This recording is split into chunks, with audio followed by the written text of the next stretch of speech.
Eskrima is an activity and a sport, a discipline, a martial art that I do almost every single day. Whether I'm training by myself or with a partner, almost every day I get some time to train some Eskrima. This is a beautiful art. It's a very adaptable art. And it is a lot more than what people see on the surface. Now, when you're watching this, especially watch how the partner training here becomes kind of chaotic when we're playing. That's because while we're doing choreographed drills, we're chaining them together and adding other techniques.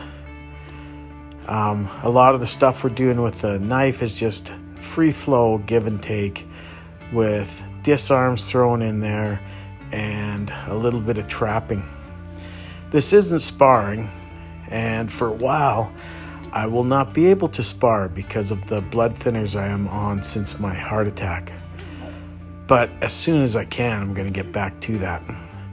Solo training is amazing because you don't need a partner.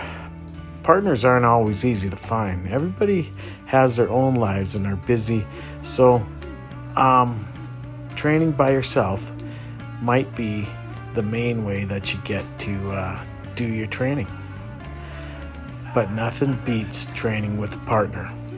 Nothing beats having somebody to play with.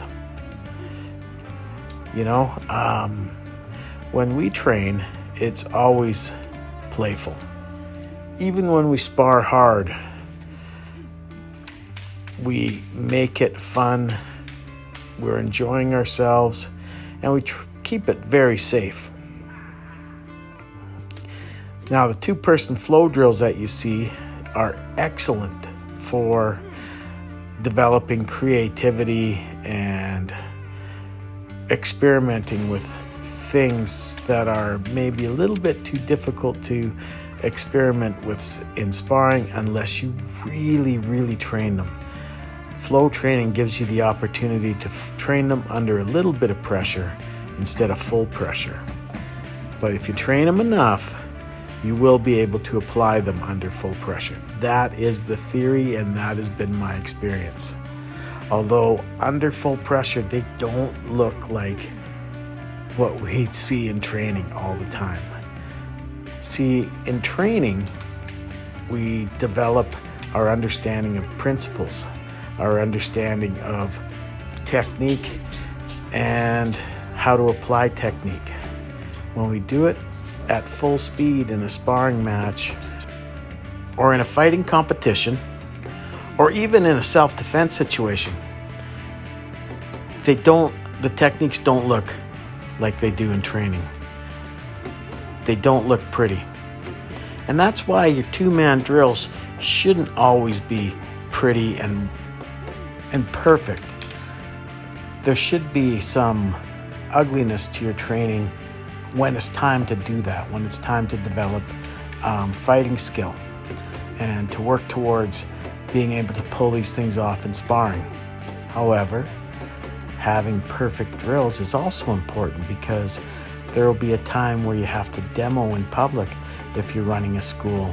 And when you do that, it looks awe-inspiring. People get to see the art. That is part of the art, that perfection. But for functional fighting, you should be putting pressure on each other a little bit at first and build up as your skill goes up. And eventually you're going to spar, you're going to fight. You have to fight and spar. There's no getting around it. If you want to have practical fighting skills, you have to do that. Otherwise, you're a dancer, not a fighter.